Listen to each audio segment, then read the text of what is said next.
Okay, good morning everybody. बड़ी खुशी है आप लोगों के साथ ये टॉपिक के ऊपर बात करते हुए।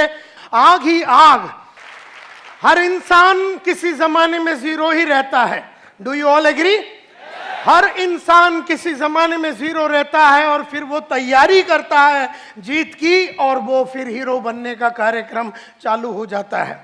इसी तरह से अगर आप देखेंगे किसी जमाने का ये जीरो था, किसी जमाने में ये भी जीरो था, किसी जमाने में अगर आप देखेंगे ये भी जीरो था, किसी जमाने में ये भी बड़ा जीरो था, किसी जमाने में ये भी बड़ा जीरो था, किसी जमाने में ये लेडी भी बड़ी जीरो थी। और इस तरह से अगर आप देखेंगे तो हर इंसान जो आप यहां पर देखेंगे किसी जमाने में ये भी जीरो था, किसी जमाने में इतना बड़ा कंपनी चलाने वाला जयप्रकाश गौर जो जेपी ग्रुप ऑफ इंडस्ट्रीज को चलाने वाला, या गाड़ी जो सोप बनाते हैं ये वाला आदमी, ये लोग सब लोग एक जमाने में जीरो थे। भंवरलाल जैन 5,000 करोड़ का कंपनी चलाता है। शहनाज हुसैन जो ब्यूटी का क्वीन मानी जाती है। इस तरह से लक्ष्मी मित्तल जो दुनिया में सबसे बड़े पैसे वाले आदमियों में से गिना जाता है। और अगर आप देखेंगे ब्रिजमोहन मुंजल जो हीरो होंडा का मालिक है, ये भी कुछ नहीं था, एक जमाने में साइकिल का पार्ट्स बेचते थे ये लोग। और अगर आप देखेंगे जो पेप्सी को चलाती है इंदिरा नुई जो चेन्नई की रहने वाली और अमेरिका में बैठती है, किसी ज़माने में ये भी चेन्नई की गलियों में ज़ीरो थी। धीरूभाई अंबानी भी ज़ीरो था। शिखा शर्मा जो आज एक्सिस बैंक चलाती है as the managing director of Axis bank, ये भी एक ज़माने में ज़ीरो थी। नंदन नीलकनी जिन्होंने इन्फोसिस को शुरू किया, ये भी एक ज़माने में ज़ीरो थे। और आज के तारीख में इंडिया का सबसे नंबर 1 पैसे वाला आदमी, आज के तारीख में इंडिया में मुकेश अंबानी से भी ज्यादा पैसे वाला आदमी का नाम है दिलीप सांघवी। आज इंडिया का इस वक्त 10:30 बजे इंडिया का सबसे ज्यादा पैसे वाला आदमी है दिलीप सांघवी। एक जमाने में आज से 30 साल पहले ये भी जीरो था। सन फार्मास्यूटिकल्स का मालिक माना जाता है। आज मुकेश अंबानी से भी ज्यादा पैसा है इसके पास।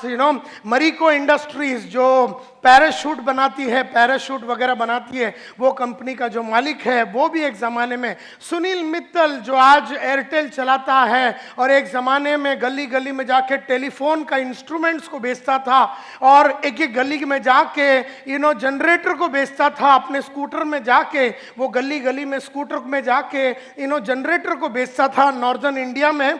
एक ज़माने में ये भी जीरो था। एक ज़माने में सरदार वल्लभ भाई पटेल भी जीरो थे। एक ज़माने में ये लोग सब जीरो थे। एक ज़माने में ये भी जीरो था और एक ज़माने में ये भी जीरो था। ये हीरो बन के जीरो फिर हो गया, ये हीरो बन के फिर जीरो हो गया और इसके बाजू में जो आदमी है वो हीरो का हीरो ही रह गया। तो ये जरूरी नहीं है कि जो आदमी हीरो बनता वो जीरो वापस नहीं बन सकता, और ये जरूरी नहीं है कि जो जीरो है वो हीरो बन नहीं सकता, ये भी जरूरी नहीं है। और किसी जमाने में ये भी जीरो था।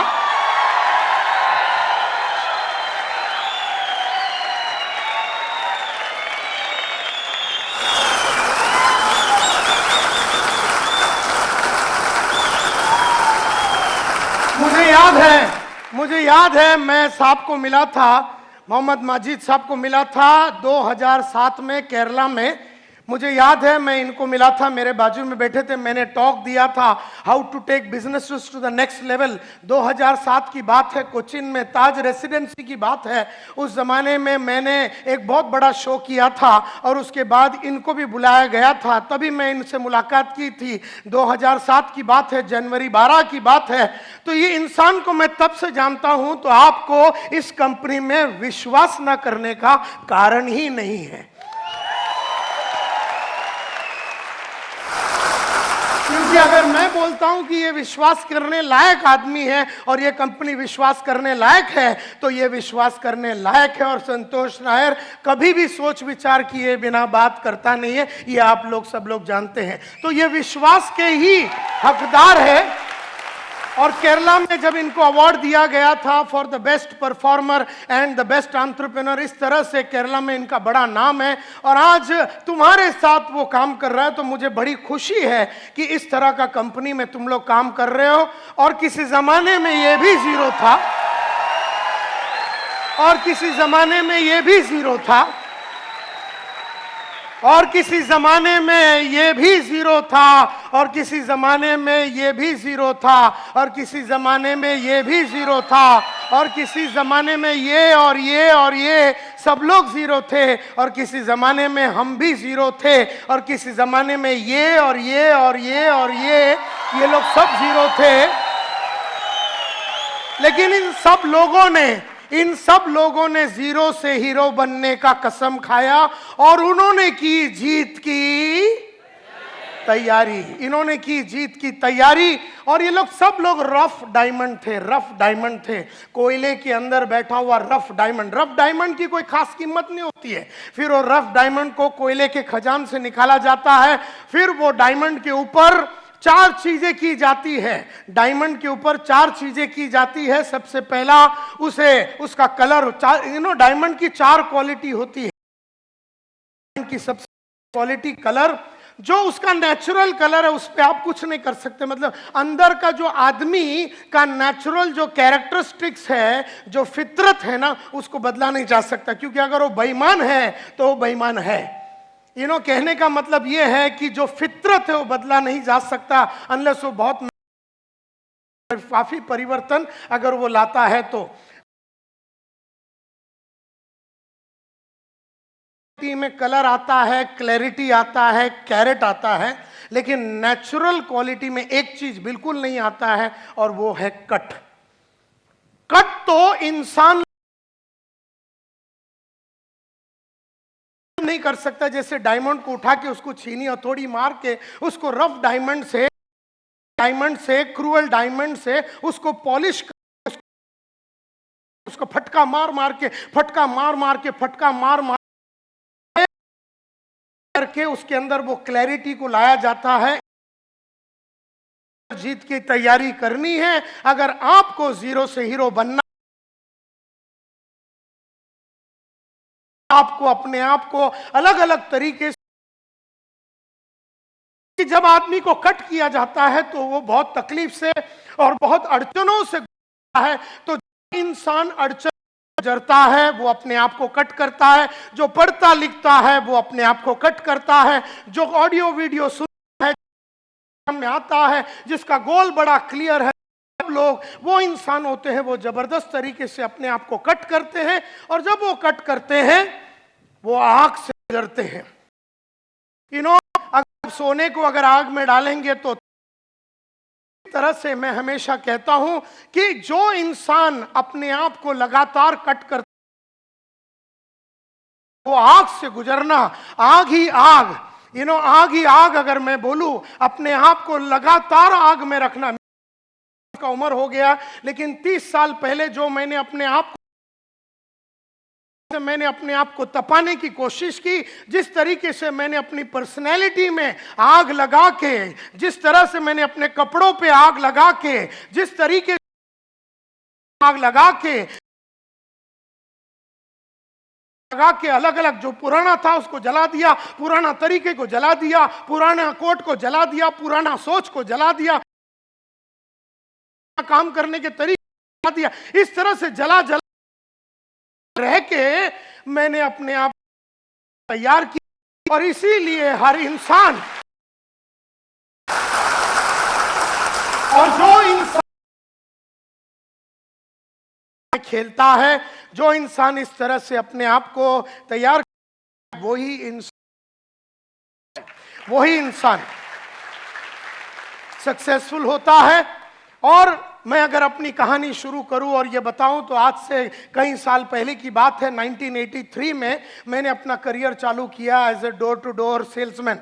लेकिन उसके पहले मैं रोज सुबह उठता था, सुबह जाके मैं न्यूज़पेपर डालता था, न्यूज़पेपर डालने के बाद चीरा बाजार, न्यूज़पेपर मैं लोखंडवाला के गलियों में डालता था। उसके बाद मैं चीरा बाजार में चरनी रोड में जाके अपना कॉलेज, हिंदुजा कॉलेज में जाता था। दोपहर को मैं चीरा बाजार में अकाउंटेंट का नौकरी करता था और रात को मैं ट्यूशन लेता था। इस तरह से गरीब मेरी जिंदगी बीत रही थी। गरीबी से मुझे प्यार हो चुका था, सोच मेरी छोटी थी, काम करने का तरीका मेरा छोटा था, ट्रेनों में ट्रैवल करता था, सेम शर्ट 4 दिन पहनता पहनता था, एक ही चप्पल कई सालों तक, इस तरह का छोटा जिंदगी में बिता रहा था। ये 1983 की बात है। राह चलते चलते एक दिन मेरा दोस्त जो स्कूल में मेरे साथ पढ़ता था, स्वामीनाथन अय्यर, मुझसे मिला और पूछा तू करता क्या? मैं बोला रोज सुबह जाता हूँ, न्यूज़पेपर डालता हूँ, उसके बाद कॉलेज जाता हूँ, उसके बाद दोपहर को अकाउंटेंट की नौकरी करता हूँ, रात को ट्यूशन लेता हूँ। तब अय्यर ने मेरे चेहरे पे देख के बोला, संतोष नायर, एक जमाने में तू बोलता था तू बहुत बड़ा आदमी बनेगा, तू हीरो बनेगा, तू बहुत बड़ा आदमी बनेगा, लेकिन तेरी हरकतें जो तू कर रहा है, जो तू हरकतें कर रहा है, जैसे न्यूज़पेपर का धंधा कर रहा है, अपना गली का कुलकर्णी पिछले 35 साल से न्यूज़पेपर का धंधा कर रहा है, 35 साल में साइकिल में था और मैक्सिमम स्कूटर में आया, न्यूज़पेपर का धंधा करके कोई भी इंसान बड़ा नहीं हुआ। ऐसा अय्यर ने मुझसे कहा, 2 वक्त की रोटी तेरे को मिल जाएगा, लेकिन जिंदगी में तू बड़ा काम नहीं कर पाएगा। और जो तू अकाउंटेंट का नौकरी कर रहा है, कितना पगार है तेरा? आज जो 400 रुपए, अगले साल वो 500 हो जाएगा, अगले साल वो 600 हो जाएगा, अगले साल वो 700 हो जाएगा। आज से 15 साल के बाद जब तेरी उम्र 35 की हो जाएगी तो तेरा इनकम विल बी 10,000, 12,000, 14,000। किस तरह का तू शादी करेगा? क्या तेरे बच्चे होंगे? कौन से स्कूल में जाएंगे? उनके सपने कभी पूरा नहीं होगा। जिस तरीके से तू गरीब रहा, जिस तरीके से तेरे सपने कभी पूरे नहीं हुए, जिस तरीके से तेरे बाप ने तेरे को वो सब नहीं दिया जो तेरे को चाहिए था ताकि तू बड़ा इंसान बन सके, ये जो तू काम कर रहा अकाउंटेंट का, इससे तू बड़ा आदमी बन नहीं सकेगा। और रात को जो तू एक ट्यूशन लेता है उसमें 100 रुपया मिलता है, 2 ले ले 200 मिलेगा, 3 ले ले 300। ये गरीब सोच तेरी बदलेगी कब? और ये गरीबों जैसे हरकतें तेरी जो दिन बदलेगा, वो दिन तू हीरो बनेगा, वो दिन तू काम उस तरह का करेगा। क्योंकि जो अकाउंटेंट होता है ना, वो कभी अपने आप को पॉलिश नहीं करता।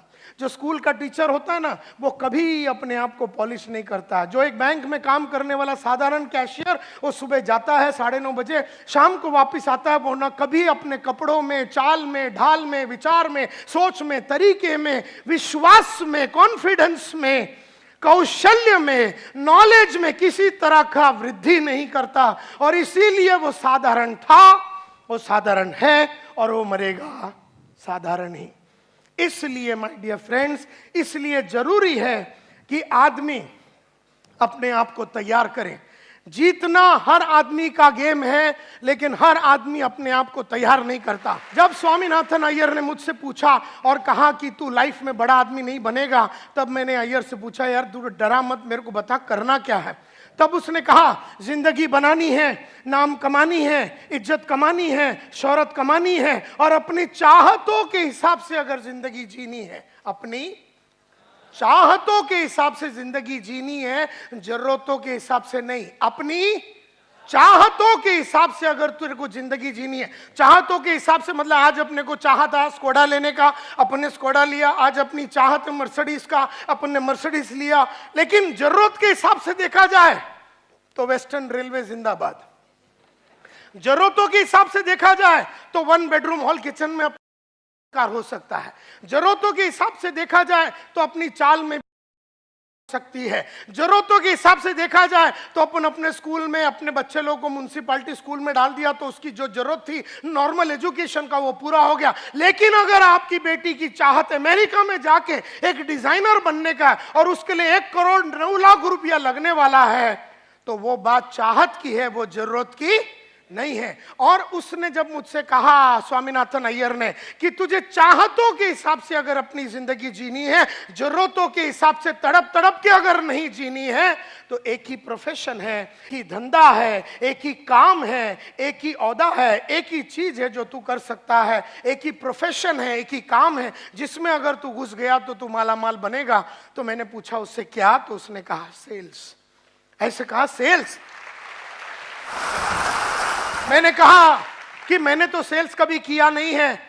तो उसने कहा, अमिताभ एक्टिंग के पहले कभी एक्टिंग नहीं किया, आशा भोसले गाना गाने के पहले गाना कभी गाया नहीं। मोहम्मद मजीद जो साहब है, वो आयुर्वेदिक के बारे में पढ़ाई करने के पहले में, उसके पहले उसको मालूमात नहीं थी। डॉक्टर बनने के पहले वो डॉक्टर था नहीं। तो हर इंसान को तैयार करना पड़ता है अपने आप को, और तुझे भी सेल्स में अपने आप को तैयार करना पड़ेगा। चला जा तू सेल्स की दुनिया में, और अगर तुझे महीने का 5,000 चाहिए तो 5,000 मिलेगा, महीने का 50,000 चाहिए तो सेल्स में 50 मिलेगा। मैंने कहा 5 लाख रुपया चाहिए तो सेल्स में मिलेगा। तेरी चाहतों के हिसाब से तेरी दुनिया चलेगी। ऐसा जब अय्यर ने मुझसे कहा तो मैंने ठान लिया मन में कि अभी तैयारी करनी है जीत की, और ठान लिया मन में कि अब जीरो रहना नहीं है, और ठान लिया मन में कि अब कट करना है अपने आप को और डायमंड बनना है लाइफ में। और तब मैंने डिसाइड किया कि मैं सेल्समैन बनूंगा। तो उन दिनों में मैंने बहुत सारे इश्तिहार में अप्लाई किया,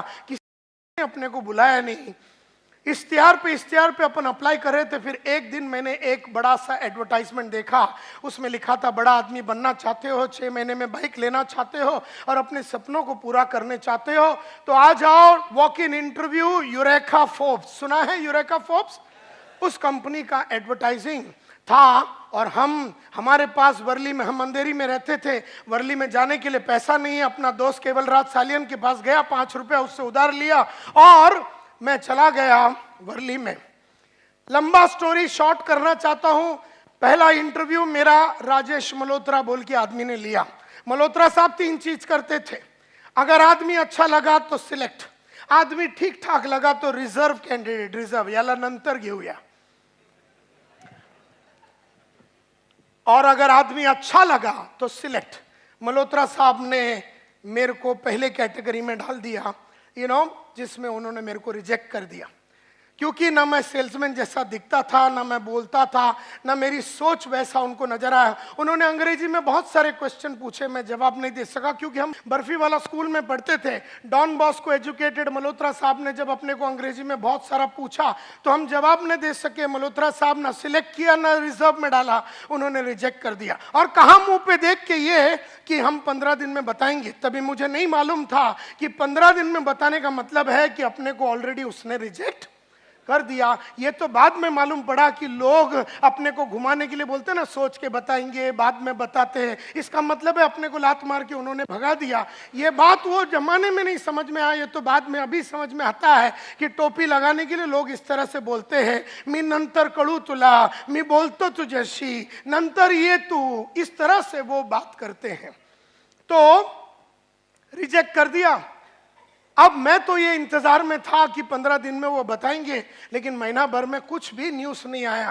कहानी ऐसी जाती है कि मल्होत्रा साहब ने तो रिजेक्ट कर दिया, लेकिन बंबई आधा वो संभालते थे, आधा बंबई गुप्ता साहब बोल के दूसरा मैनेजर संभालते थे। उनको आदमियों की जरूरत पड़ी, वो मल्होत्रा साहब के पास गए और उन्होंने कहा, यार तूने बहुत सारे आदमियों को लिया है, लास्ट टाइम मैंने देखा वॉक इन इंटरव्यू में तेरे इधर 200-300 आदमी लोग आए थे, तो तेरे पास कोई कैंडिडेट है सिलेक्टेड तो मुझे दे दे।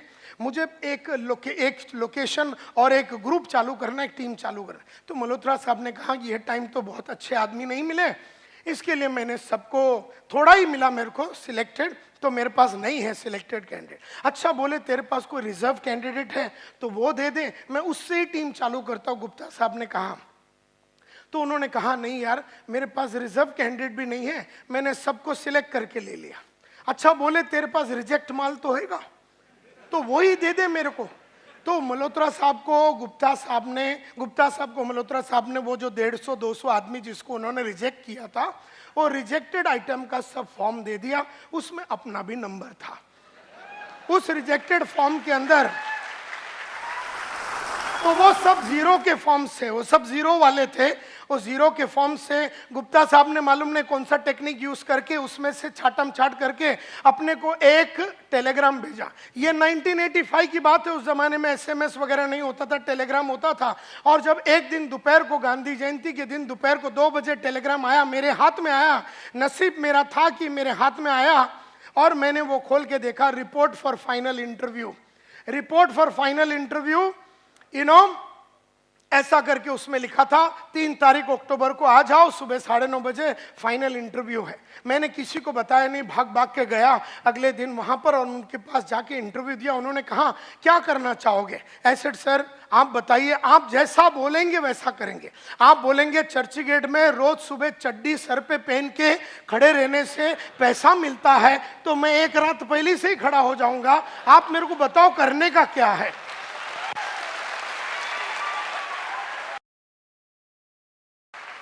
तो इस तरह से मैंने उनसे पूछा, उसने कहा कि क्या कर, मैं बोला सर मेरे को पैसे चाहिए। बोलता ये लाइन में बड़ा इज्जत है, नाम है, शौर्य। मैं बोला इज्जत बिज्जत नहीं चाहिए, अपने को रोकड़ा चाहिए, क्योंकि 18 महीने से भाड़ा नहीं भरा है महाराष्ट्र हाउसिंग बोर्ड को। माँ का इलाज के लिए पैसा नहीं है, बड़ी बहन का शादी नहीं हो रहा, पैसे नहीं है घर में, छोटी बहन का शादी नहीं हो रहा, पैसे नहीं है हाथ में, डॉक्टर को 6 महीने से पैसा नहीं दिया, किराने वाले को 6 महीने से पैसा नहीं दिया, न्यूज़पेपर वाले को 3 महीने से पैसा नहीं दिया, मेरे को आगे पढ़ने का था, पैसा नहीं था। ऐसे सिचुएशन में ये बोलता है इज्जत मिलेगा, नाम मिलेगा, वो किधर डालेगा अपन? तो हमने कहा मेरे को इज्जत बिज्जत नहीं चाहिए सर, अपने को बताओ रोकड़ा कैसा कमाने का है, टेल मी पैसा कैसा कमाने का। बोलता है I will teach you how to sell. एक बैच मैं कल सुबह 4 अक्टूबर को चालू कर रहा हूं, मैं एक बैच चालू कर रहा हूं 14-15 लोगों का, और एक मैं 15 दिन के बाद ज्वाइन चालू कर रहा हूं, तू कौन सा ज्वाइन करना चाहेगा? तो हीरो जो 0 लोग होते ना, तो मैंने बोला 15 दिन के बाद आता हूं। ये 0 लोग का यही काम होता है, कल सुबह मौका है, वो 0 लोग कभी पकड़ेंगे नहीं, 15 दिन डीले कर। मैं बोला 15 दिन के बाद आता हूँ, बाकी सब काम सल्टा बिल्टा के मैं आता हूँ। अभी सल्टाने के लिए क्या है लाइफ में? कुछ भी है नहीं, 8 आना है नहीं तेरे जेब में, क्या सल्टाएगा तू? फिर 0 लोग ऐसे बात करते हैं, मैं सल्टा के आता हूँ जैसे कि अंबानी की औलाद है, बहुत कुछ सल्टा के आने का है, इधर कुछ है नहीं।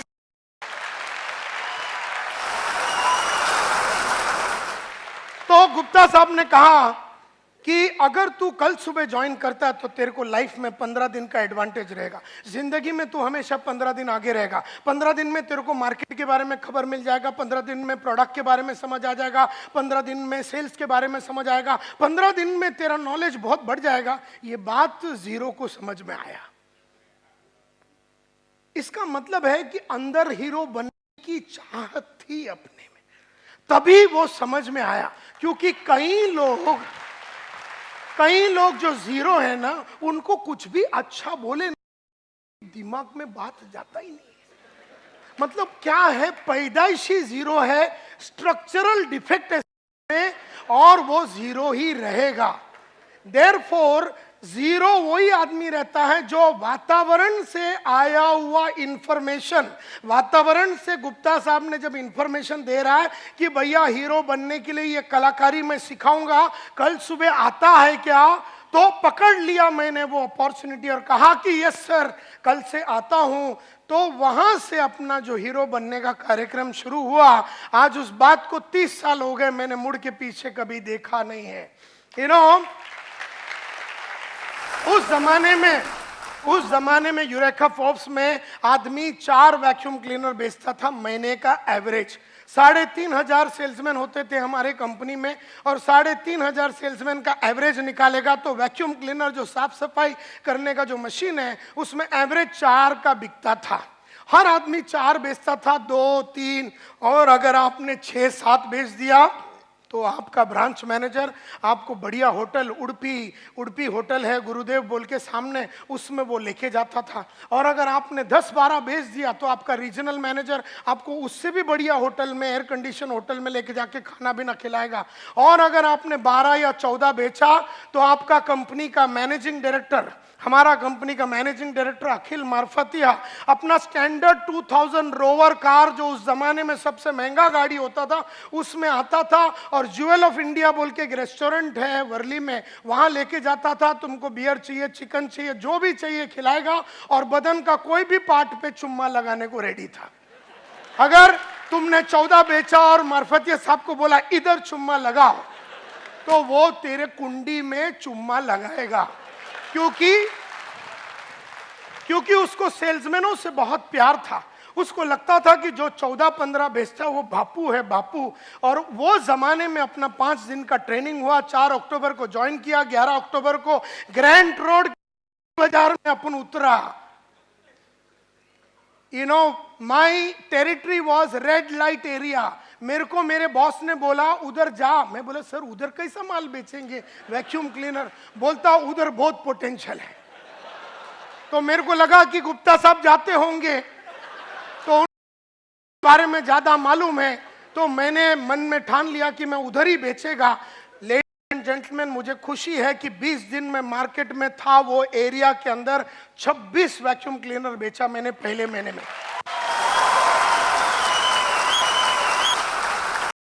सबको लगा कि फ्लूक में हुआ, मेरे को भी लगा फ्लूक में बन जाते, अपने को पता ही नहीं चला बना कैसे, लेकिन बन गए, तो इसी तरह से 26 बिका ऐसे फ्लूक में। ऐसा मुझे भी लगा, दुनिया को लगा, लेकिन फ्लूक नहीं। अगले महीने में मैंने 32 बेचा, उसके अगले महीने में मैंने 23 बेचा, उसके अगले महीने में मैंने अगले महीने में 37 बेचा, उसके अगले महीने में 9 बेचा, उसके महीने बेचा, उसके अगले महीने जीवन में पिछले महीने से कम कभी नहीं बेचा, कभी नहीं बेचा। तो उन्होंने मेरे को इंडिया सेल्समैन में बन गया, उन्होंने मेरे को ग्रुप इंडिया का नंबर 1 ग्रुप लीडर बना। तो उन्होंने 12 आदमी दे दिया एक ग्रुप लीडर के, मैं इंडिया का नंबर 1 सुपरवाइजर। 29 आदमी दिए, मैं इंडिया का नंबर 1 ब्रांच मैनेजर बना। पहली बार इंडिया में 200 सेल एक ब्रांच ने हमने किया, पहली बार 300 सेल यूरेका फोर्ब्स सेल एक ब्रांच ने हमने किया, पहली बार 500 सेल एक ब्रांच में हमने किया। हमारा काम ही था और रिकॉर्डों को तोड़ना। इस तरह से हमने अपना जीवन को चालू किया और फिर हम डेप्यूटी डिविजनल सेल्स मैनेजर बने, डिविजनल सेल्स मैनेजर बने, area sales manager, regional sales manager बने, और के फायर एक्सटिंग्विशर कंपनी, लाल कलर का जो फायर एक्सटिंग्विशर है उस कंपनी में डीजीएम बने और जनरल मैनेजर बने, और बाद एक टीम प्रोडक्टिविटी के कंपनी में वाइस प्रेसिडेंट बने और वहां का हम डायरेक्टर बने। और 15 साल पहले हमने स्मार्ट शुरू की, जो इंडिया का जाना माना ट्रेनिंग कंपनी, हिंदुस्तान यूनिलीवर होवे, कोला होवे, प्रॉक्टर एंड गैम्बल होवे, फोर्ड होवे, हुंडई होवे, महिंद्रा एंड महिंद्रा की बेहतरीन कंपनियों को ट्रेन करने के बाद आज से करीबन 8-9 साल पहले हमने कहा कि अब ये बड़े कंपनियों को छोड़ देंगे और हम नैनो माइक्रो एंटरप्राइजेस, जो छोटे धंधे वाले 10 करोड़, 100 करोड़, 25 करोड़, 50 करोड़, और आज हम लोग का कंपनी पूरा छोटे और मीडियम एंटरप्राइजेस धंधे वालों के, इस तरह से एक भयंकर 120 जन का कंपनी को हम याद है। मेरा हेनरी सैंडोज एंड फिल्स पहला घड़ी था मेरा,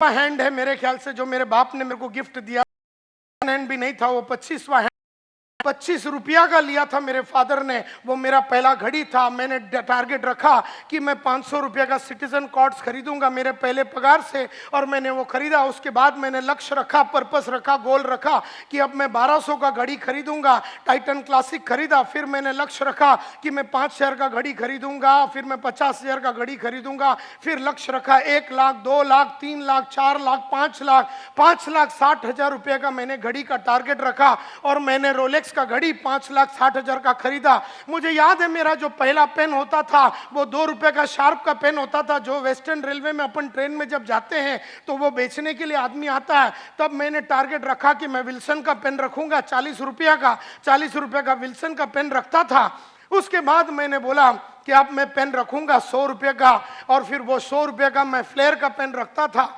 उसके बाद 400 रुपये का शेफर का पेन रखता था, 1000 रुपये का सिल्वर क्रॉस पेन रखता था, 2000 का गोल्ड क्रॉस पेन रखता था, 25,000 का मॉन्ट ब्लैंक रखता था। आज 3 लाख रुपये का 3 लाख रुपये का अपन पेन अपने इधर जेब में लगा के घूमते हैं। मुझे याद है माय डियर फ्रेंड्स,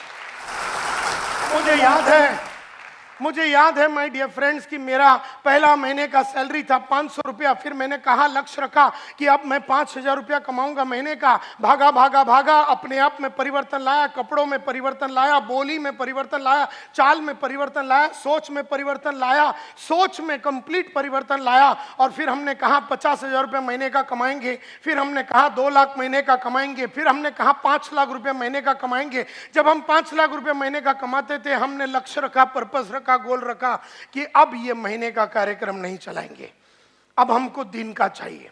तो दिन का हमने टारगेट रखा कि हम 3,000 रुपया कमाएंगे, फिर दिन का 10,000 रुपया कमाएंगे, दिन का 4 लाख कमाएंगे, दिन का 5 लाख कमाएंगे, दिन का 7 लाख रुपया। जब दिन का 7 लाख रुपया कमाते थे तो हमने कहा अब ये इस तरह का गरीब जिंदगी हम जी नहीं सकते दिन में, खाली 7 लाख रुपया कमा के कैसा आदमी जिएगा दिन में। तो हमने कहा अब ये दिन का कार्यक्रम नहीं, अभी अपने को घंटे का चाहिए। तो हमने घंटे का फिर रखा 10,000 रुपया, फिर घंटे का 20,000 रुपया, फिर घंटे का 3 लाख रुपया। इस तरह से हमने अपना जीवन को बिताया। जैसे जैसे पैसा ज्यादा कमाने का था हमने अपना नॉलेज को बढ़ाया, अपने नॉलेज को बढ़ाया, कई किताबें पढ़ी, ऑडियो देखे, वीडियो देखे, नॉलेज को कंप्लीटली बदला और फिर उसके बाद एटीट्यूड्स में बदलाव लाया और बहुत सारे 5 लाख रुपया पर घंटे के लिए कमाने के लिए जो स्किल्स लगता है, कौशल्य लगता है, सेलिंग स्किल्स लगता है, नेगोशिएशन स्किल्स लगता है, प्रेजेंटेशन स्किल लगता है, लीडरशिप स्किल लगता है, चेंज मैनेजमेंट स्किल्स लगता है, इंटरव्यूइंग स्किल्स लगता है, बहुत कौशल्य लगता है कमाने के लिए। देयरफॉर बहुत सारे अलग अलग कौशल्य डेवलप किया। और फिर अगर आपको बहुत सारा कमाना है और आगे बढ़ना है तो आदतें बदलनी पड़ेंगी। तो आदतों में बहुत परिवर्तन लाया, बहुत ज़्यादा परिवर्तन लाया। सुबह उठने की आदत, टीवी ना देखने की आदत और पढ़ाई करने की आदत, झूठ ना बोलने की आदत, आधा महीने में पूरा महीने का काम करने का आदत, टाइम वेस्ट ना करने की आदत, ऐसी बहुत सारी आदतें डाली। और therefore knowledge, attitude, skills, habits और स्ट्रेटजीज लगातार अपने क्लाइंट्स को बदलता रहा। एक जमाने में जो क्लाइंट मेरे को 20,000 रुपया देता था तो उसके सामने खड़े रह के डांस करता था। जब देखा कि ये 50,000 नहीं दे सकता और 50,000 के लिए दूसरे हायर लेवल के क्लाइंट चाहिए तो स्ट्रेटेजी ऐसा निकाला कि क्लाइंट्स को बदल दिए। लगातार हर 2 साल में अपने क्लाइंट्स को बदलता रहा, क्योंकि जो आज 20,000 देता है कल वो 2 लाख नहीं दे पाएगा। एंड देयरफॉर आज जो 20,000 रुपया देता है 2 साल के बाद उसको मैं छोड़ देता हूं और उसको पकड़ता हूं जो 50,000 रुपया आज दे सकता है। और जब अपने को 1 लाख रुपया चाहिए तो उसको छोड़ देता हूं और जब अपने को 2 लाख चाहिए तो फिर इसको छोड़ देता हूं। जैसे जैसे अपने को अगले लेवल पे जाना है तो वो पुराना नॉलेज को छोड़ देना पड़ेगा, पुराने एटीट्यूड्स को छोड़ देना पड़ेगा, पुराने आदतों को छोड़ देना पड़ेगा, पुराने कौशल्यों को छोड़ देना पड़ेगा, पुराने स्ट्रेटजीज को छोड़ देना पड़ेगा। हम में से कईयों का प्रॉब्लम यह है कि हमारी नॉलेज, एटीट्यूड, स्किल्स, हैबिट्स और स्ट्रेटजी सेम रही और हमारी चाहत उसके आगे निकल गई। तो चाहत मेरी 5 लाख की है लेकिन हरकतें मेरी 20,000 वाली है। चाहत मेरी 5 लाख की है, कपड़े मेरे 20,000 वाले हैं। चाहत मेरी 5 लाख की है, सोच मेरा 20,000 का है। चाहत मेरी 5 लाख की है, कौशल्य मेरी 20,000 की है। चाहत मेरी 5 लाख की है, आदतें मेरी 20,000 वाली है। तो आदतें 20,000, चाहत 5 लाख, कैसा मैच होएगा? And therefore my dear friends, it is a very conscious thing. आपको एकदम कॉन्शियसली जानबूझ के इसके ऊपर सोचना पड़ेगा। हर टाइम आपकी तैयारी जीत की अगली लेवल की होनी चाहिए। आज जो जीत है वो 1 लाख की जीत है, कल का जीत तो 5 लाख की जीत है, परसों का जीत तो 10 लाख का जीत है। और देयरफॉर तैयारी 24 आवर्स मरते दम तक आपको करते रहना है। अभी गरीबों का प्रॉब्लम क्या है मालूम है? ये तैयारी ही नहीं करते। इनको जो घर है ना वो घर से बहुत सुख है। ये जो चाल में रहते हैं उस चाल का सुगंध इनको बहुत अच्छा लगता है। ये जो रेलवे स्टेशन के बाजू में रहते हैं उनको उधर का सुगंध और आवाज, रेलवे का आवाज नहीं आवे, नींद नहीं आवे। तो इस तरह से गरीबों की प्रॉब्लम क्या है कि गरीब जैसा था। कल मेरे ऑफिस में मैं निकल रहा था, एक लड़का है मेरे कंपनी में, नाम नहीं लूंगा, उसका अंग्रेजी बराबर नहीं है। तो मैंने उसको कहा कि हर रात मैं अपने आप को इंप्रूव करने के लिए, अंग्रेजी को इंप्रूव करने के लिए ये किताब लिखता हूं। मैं उसको किताब बताया, वो किताब कैसे लिखता हूं, मैं रोज कैसे शब्दकोश को बढ़ाता हूं, सब कुछ बताया। और मैंने उसको बोला ये किताब लेके तू आज जाना। 1 घंटे के बाद मैं ऑफिस में वापस आया तो बोल रहा मैं घर जा रहा हूं। मैंने तूने वो किताब लिया? बोले नहीं सर, ईस्ट में है ना। अब हम वेस्ट में बात कर रहे थे, बोले ईस्ट में है, अंधेरी ईस्ट के ऑफिस में है। तो मैं ना नोटबुक में लिखता हूं। मैं बोले यही प्रॉब्लम है, तुम छोटी सोच वाली औलाद ऐसे ही मैंने उसको बोला, तेरे को मैं बोलता हूं कि ये बुक लिख, तेरे को बुक बताता हूं, तेरे को बताता हूं कि मैंने अपने अंग्रेजी को कैसे सुधारा, तेरे को मैं रास्ता बताता हूं, तेरे को मैं बुक खोल के पूरा डिटेल में तेरे को बताता हूं कि कैसा रोज रात को मैं लिखता हूं, एक एक करके मैं कैसे लिखता हूं कि आज मैंने क्या अचीवमेंट किया अंग्रेजी के लिए, इससे मेरे को क्या फायदा हुआ, कल मैं अंग्रेजी को कैसे सुधारूंगा और उसके लिए क्या कदम लूंगा। मैं तेरे सामने ऐसा 10 बुक दिखाया, ये बुक तेरे को बोलता अपना ईस्ट वाले ऑफिस में जाके ले, और मेरे को बोलता ईस्ट में।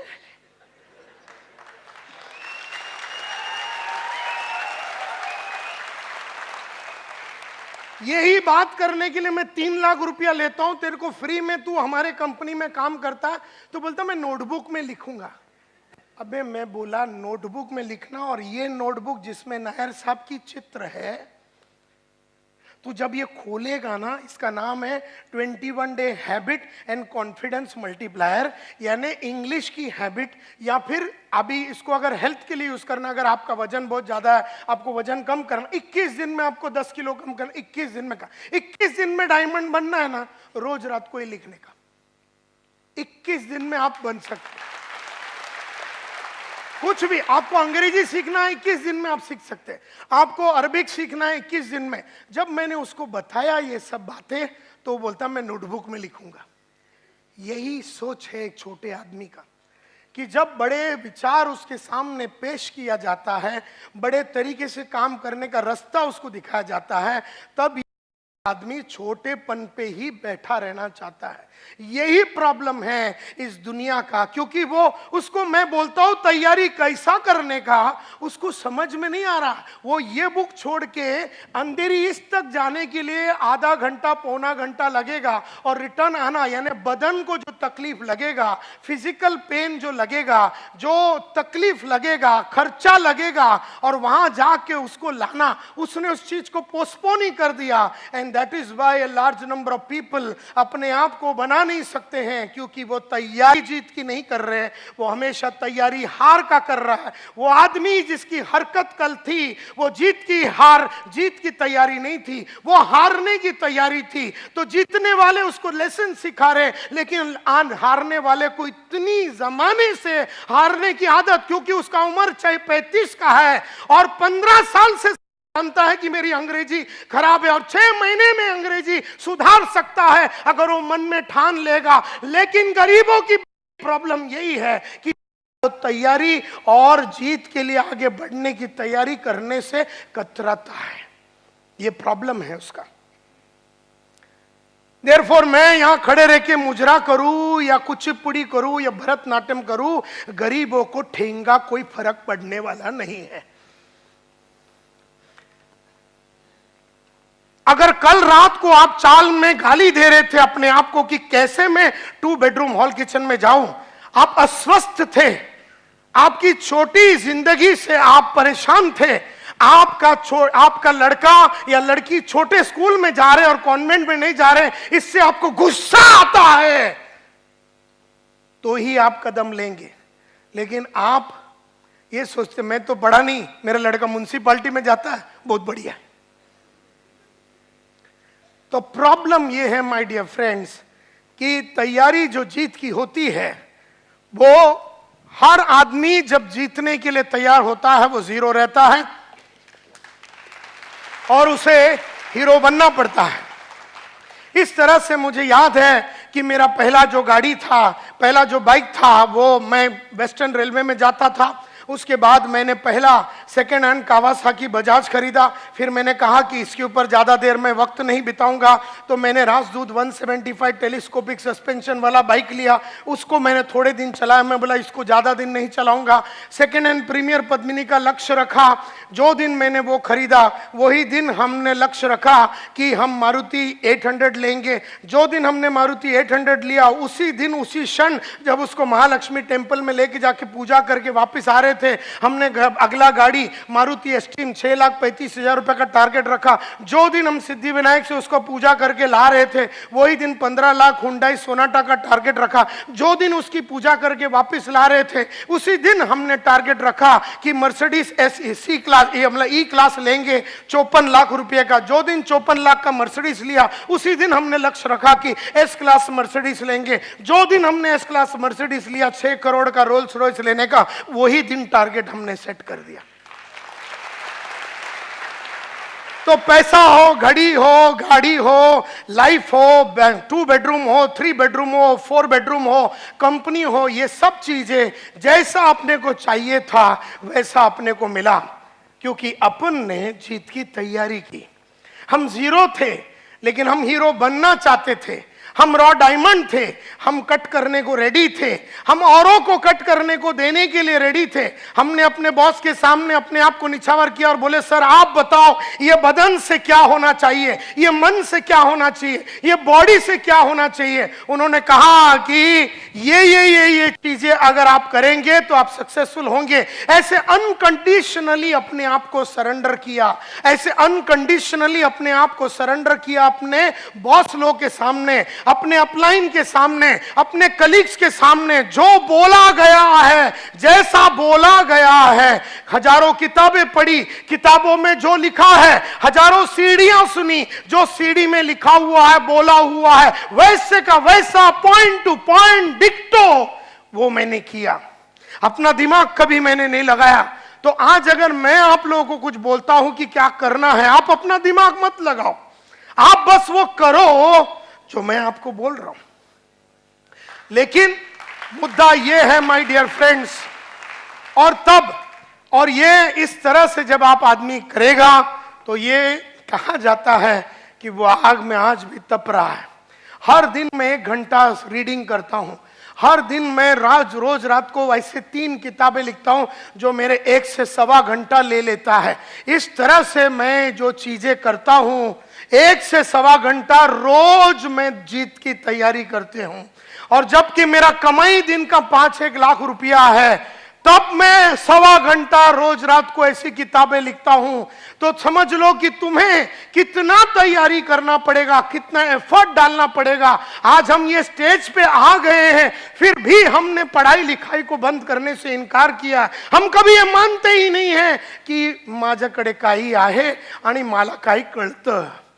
अपने कुछ नहीं आता है, अपन एकदम सिंपल आदमी है, अपने को जमाने के बारे में कुछ नहीं मालूम है। रोज रात को पढ़ता हूँ, रोज रात को अपने आप को अपग्रेड करता हूँ, और इसीलिए 30 साल से रेगुलरली सक्सेस मिला।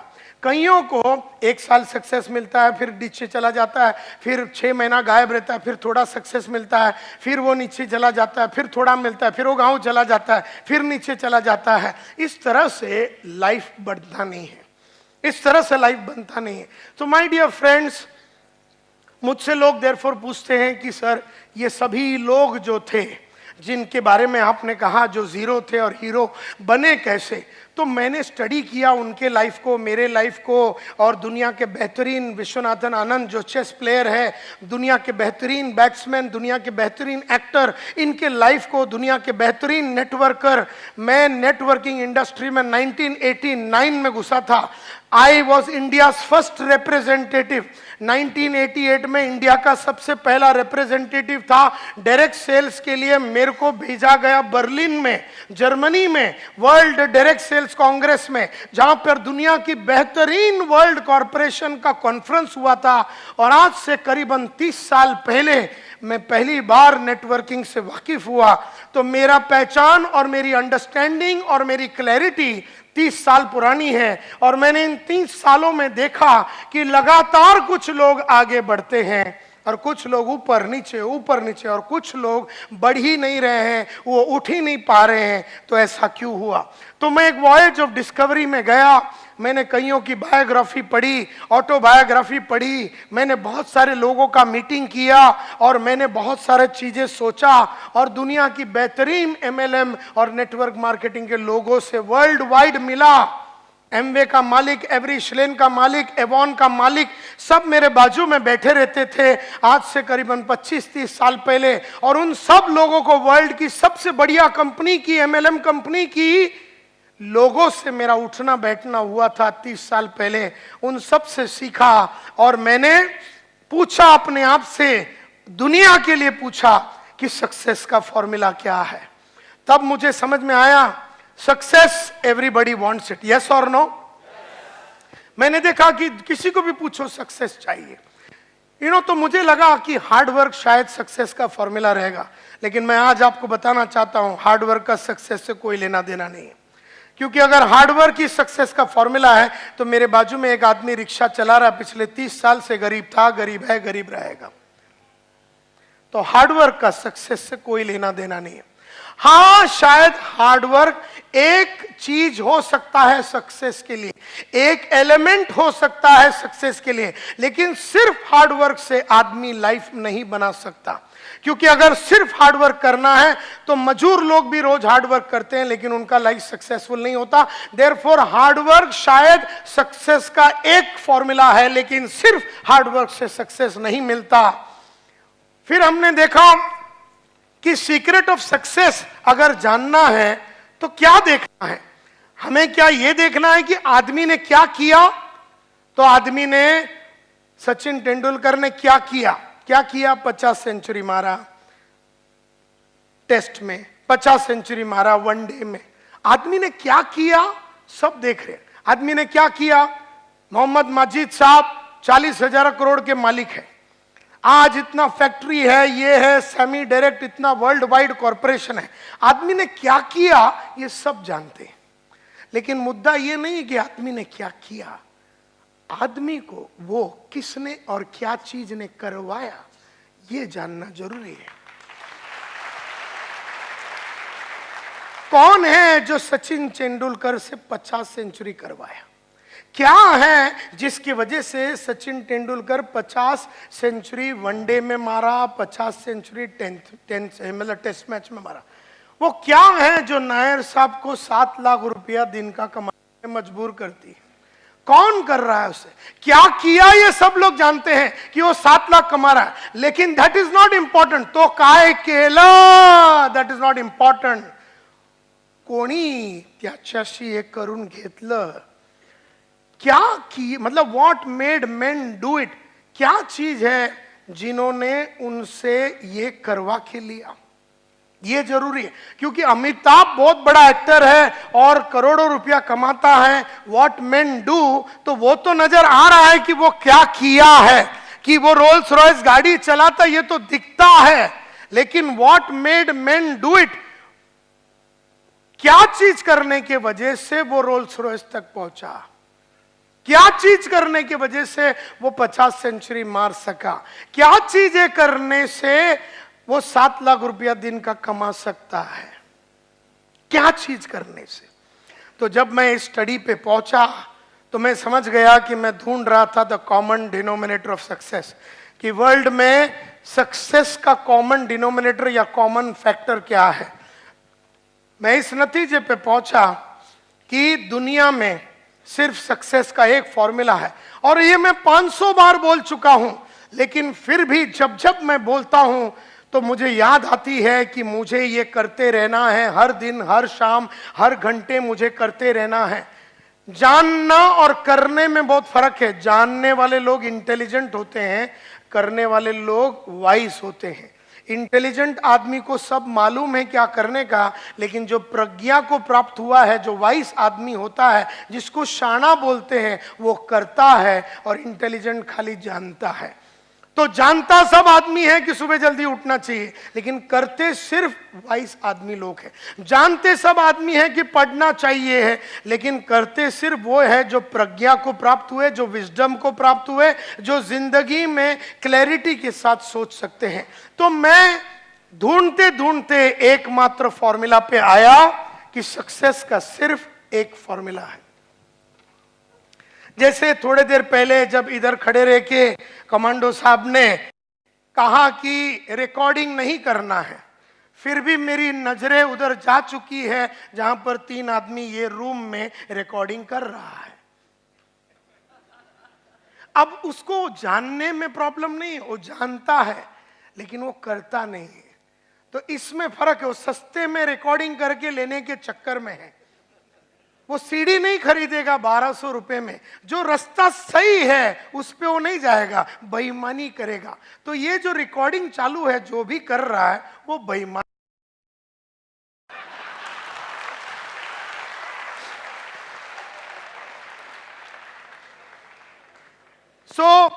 क्योंकि उसको बोलने के बावजूद समझ में नहीं आता। वो अनपढ़ गवार नहीं है, वो शाना समझता अपने आप को, लेकिन है वो गधा। समझने से शाना कोई नहीं होता, बनने से ही शाना होता है। तो सक्सेस का एकमात्र फॉर्मूला है और वो है ये: The secret lies in the fact that successful people form the habit of doing things that failures don't like to do. बड़ा सिंपल है। सक्सेस का फॉर्मूला सिर्फ एक ही है। सक्सेस का फॉर्मूला सिर्फ एक ही है और वो ये है: the secret of success. Success का सीक्रेट कहां पर है? It is in the fact कि सक्सेसफुल लोगों ने वो करने की आदत डाली जो उन्हें अच्छा नहीं लगता। सक्सेसफुल लोगों में और अनसक्सेसफुल लोगों में फर्क सिर्फ इतना है कि सक्सेसफुल लोगों ने वो करने की आदत डाली जो अनसक्सेसफुल लोगों को करने को अच्छा नहीं लगता। सक्सेसफुल लोगों में और अनसक्सेसफुल लोगों में, कामयाब लोगों में और नाकामयाब लोगों में फर्क सिर्फ इतना है कि कामयाब आदमी ने वो करने की आदत डाली जो उसे अच्छा नहीं लगता और नाकामयाब आदमी हमेशा वो करता है जो उसे अच्छा लगता है। मुझे भी सुबह उठने को अच्छा नहीं लगता, तुम्हें भी सुबह उठने को अच्छा नहीं लगता, लेकिन रोज सुबह 5:15 बजे उठ के मैंने उठने की आदत डाली। मुझे भी पढ़ने को रोज 1 घंटा सुबह पढ़ने को अच्छा नहीं लगता, तुम्हें भी रोज सुबह 1 घंटा पढ़ने को अच्छा नहीं लगता, लेकिन रोज सुबह मैंने 1 घंटा पढ़ के मैंने पढ़ने की आदत डाली। मुझे रोज सुबह जू बीच में जाके 1 घंटा चलने को अच्छा नहीं लगता, लेकिन रोज सुबह मैं और मेरी बीवी जू बीच में जाके चल के चलने की और एक्सरसाइज करने की आदत। मुझे भी रोज सुबह आधा घंटा मेडिटेशन करने को अच्छा नहीं लगता, तुम्हें भी वो चीजें करने को अच्छा नहीं लगता, लेकिन मैंने रोज सुबह आधा घंटा मेडिटेशन कर करके मैंने करने की आदत डाली। मुझे भी टीवी देखने को अच्छा लगता है, तुम्हें भी टीवी देखने को अच्छा लगता है, लेकिन मैंने नहीं देख के ना देखने की आदत डाली और तुम देख के देखने की आदत डाली। तुम जो भी कुछ हो तुम्हारी आदत के वजह से हो, मैं जो भी कुछ हूं मेरी आदत के वजह से हूं। सिंपल। मैंने वो किया जो अच्छा नहीं लगता, तुमने वो किया जो तुम्हें अच्छा लगता है। सिर्फ एक ही फॉर्मूला है सक्सेस का, और गरीब हो या अमीर हो सब पे लागू होता है एक कच फॉर्मूला: वो करो जो अच्छा नहीं लगता। मुझे भी बड़े बड़े लोगों को मिलने को अच्छा नहीं लगता, तुम्हें भी बड़े बड़े लोगों को मिलने को अच्छा नहीं लगता, लेकिन मैंने बड़े बड़े लोगों को मिल मिल के अपना बड़े लोगों को मिलने का कॉन्फिडेंस बढ़ाया। हम लोग छोटे लोगों को मिल के छोटे लोगों में खुश रहने की हमने आदत डाली। मुझे भी झूठ बोलने को अच्छा लगता है, तुम्हें भी झूठ बोलने को अच्छा लगता है, लेकिन मैंने नहीं बोल के न बोलने की आदत डाली। और कई डाउनलाइन ने अपने अपलाइन को टोपी लगा के टोपी लगाने की आदत डाली। मुझे भी रोज काम करने को अच्छा नहीं लगता, तुम्हें भी रोज काम करने को अच्छा नहीं लगता, लेकिन मैंने रोज काम करके रोज रेगुलरली काम करने की आदत डाली। तुमने कभी कभी काम करके कभी कभी काम करने की आदत डाली। तुम जो भी कुछ हो तुम्हारी आदत की वजह से है। अमिताभ जो भी कुछ है उसकी आदत की वजह से, मैं जो भी कुछ हूं मेरी आदत की वजह से है। हम सब लोग जो भी कुछ है हमारी आदत की वजह। और मैं ये बोलता हूं क्वालिफिकेशन से कोई फर्क नहीं पड़ता है, एजुकेशन से कोई फर्क नहीं पड़ता है। तुम कहां से आए, तुम महाराष्ट्रन हो, हिंदू हो, मुसलमान हो, तुम सिख हो, ईसाई हो, तुम्हारा बाप गरीब था, तुम चाल में रहते थे, तुमने पढ़ाई किया नहीं किया, तुम्हारा सपोर्ट है सपोर्ट नहीं है, तुम्हारा अच्छा कांटेक्ट है नहीं है, तुम चाल में रहते थे बिल्डिंग में रहते थे, इससे कोई फर्क नहीं पड़ता। तुम्हें सिर्फ वो करना है जो तुम्हें अच्छा नहीं लगता। कई लोग इधर आके बैठ के, कई लेक्चर में आके बैठ के सो जाते हैं, बैठ के सो जाते हैं, क्योंकि उनको लेक्चर में आके बैठ के सोने की आदत लग गई। और कोई लोग है किताब लेके आते, बोले इंपॉर्टेंट पॉइंट लिखते हैं, चलो इंपॉर्टेंट पॉइंट लिखते हैं। और कई लोग ऐसे खाली हाथ, मैं जिधर भी जाता हूं नोट्स बनाता हूं, तुम जिधर भी जाते हो नोट्स नहीं बनाते हो।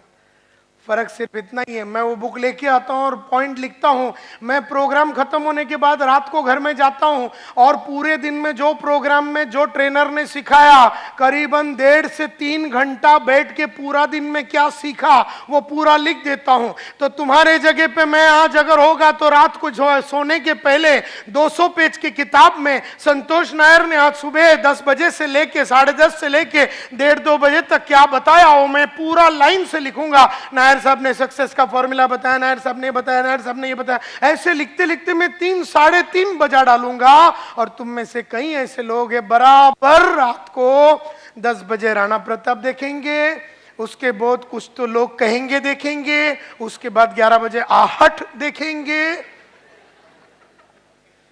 और फिर बाजू में जो आइटम है उसको पकड़ के सो जाएंगे। जब तुम सो रहे हो मैं लिख रहा हूं, जब तुम सो रहे हो और कार्यक्रम कर रहे हो मैं लिख रहा हूं। फर्क सिर्फ इतना है, मैं लिखने के बाद कार्यक्रम करता हूं, तुम कार्यक्रम करके सो जाते हो।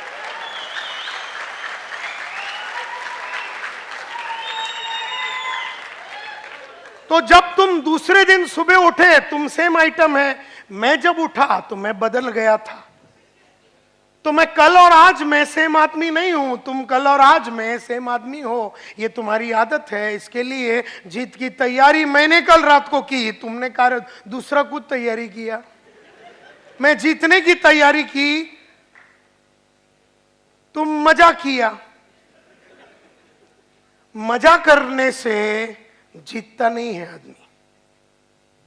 मजा भी करना चाहिए, मैं ना नहीं बोलता हूं, घूमना चाहिए, फिरना चाहिए, टीवी देखना चाहिए, लेकिन अपना वो काम जो तुम्हें अच्छा नहीं लगता वो करने के बाद तुम्हें वो करना है, एंड नॉट बिफोर दैट।